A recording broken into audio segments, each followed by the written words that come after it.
अस्सलामुअलैकुम। तो कैसे हैं आप सब। आज हम बनाएंगे मज़ेदार सा और बहुत ही न्यू स्टाइल का दलिया जो बनाना बहुत ही आसान है। तो चलें स्टार्ट करते हैं।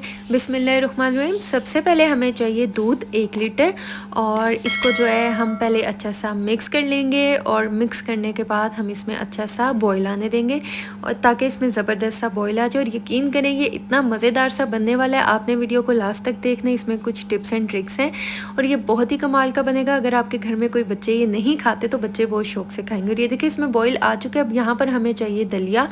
1 कप जो है दलिया मैं इसमें ऐड कर दूँगी और इसके बाद जो है हम इसे अच्छा सा मिक्स करेंगे और इसे हम अच्छा सा कुक करेंगे ताकि दलिया जो है वो अच्छा सा गल जाए, अच्छा सा पक जाए। तब तक हम इसे कुक करेंगे। और अब मैं क्या करूँगी, अब मैंने इसे अच्छा सा मिक्स कर लिया है। अब हम इसे कवर करके लो फ्लेम पे 10 से 15 मिनट के लिए कुक करेंगे ताकि जो दलिया है वो अच्छा सा पक जाए।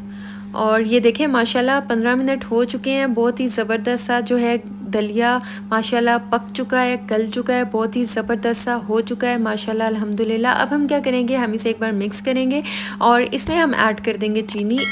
1/2 कप के बराबर हम चीनी ऐड कर देंगे। या आप टेस्ट के अकॉर्डिंग कम ज़्यादा कर सकते हैं जितनी आपको पसंद है। अगर आपको ज़्यादा पसंद है तो आप इसमें ज़्यादा ऐड कर लीजिएगा, अगर आपको कम पसंद है तो आप इसमें कम ऐड कर सकते हैं। और इसके बाद हम इसमें ऐड कर देंगे मैंगो एसेंस या वनीला एसेंस। ये बिल्कुल ऑप्शनल है, आप चाहें तो आप इसे स्किप कर सकते हैं। 1 टीस्पून मैं इसमें मैंगो एसेंस ऐड कर रही हूँ क्योंकि मुझे इसका फ्लेवर बहुत पसंद है, तो इसलिए मैं इसमें ऐड कर रही हूँ। ज़रूरी नहीं है कि आप इसमें ऐड करें, इसके बगैर भी बहुत मज़े का बन सकता है। और अब हम इसे तब तक कुक करेंगे जब तक ये थिक नहीं हो जाता। और ये देखिए कितना मज़ेदार सा थिक हो चुका है। अब हम क्या करेंगे, फ्लेम को हम ऑफ़ कर देंगे और इसे हम ठंडा कर लेंगे ताकि ये ठंडा हो जाए। और ये अगर अभी तक आपने मेरे चैनल को सब्सक्राइब नहीं किया तो मेरे चैनल को सब्सक्राइब कर दें, वीडियोस को लाइक कर दें और साथ में लगे बेल आइकन के बटन को ज़रूर प्रेस कर दें ताकि आपको मेरी हर आने वाली न्यू वीडियो का नोटिफिकेशन सबसे पहले मिल सके। और यहाँ पर हम जो बिस्किट है, कैंडी बिस्किट, इसको मैंने क्रश कर लिया था। आपको जो से बिस्किट पसंद है आप उसे क्रश कर सकते हैं। उसकी लेयर मैं लगा दूंगी। इसके बाद जो हमने दलिया बनाया है उसकी लेयर भी हम इसमें लगा देंगे। इसी तरह मैं सारी लेयर दलिये की भी लगा दूंगी और इसके बाद जो हमने क्रश किए थे बिस्किट दोबारा से उसकी लेयर लगाएंगे। अच्छी तरह से हम लगाएंगे। आपको जो सा बिस्किट पसंद है आप वो लगा सकते हैं। इसकी जगह आप फ्रूट केक का यूज़ भी कर सकते हैं। और इसके बाद दोबारा से दलिये की लेयर लगाएंगे। और इसके बाद जो है कैंडी बिस्किट को मैंने हाफ़ कर लिया था और इससे हम इसको गार्निश कर देंगे। आप जैसे चाहें इसे डेकोरेट कर सकते हैं। और यकीन करें जब आप इसे ठंडा करके सर्व करेंगे ना, ये बहुत ही मज़े का लगेगा। अब मैं इसे फ्रिज में ठंडा होने के लिए रख दूँगी।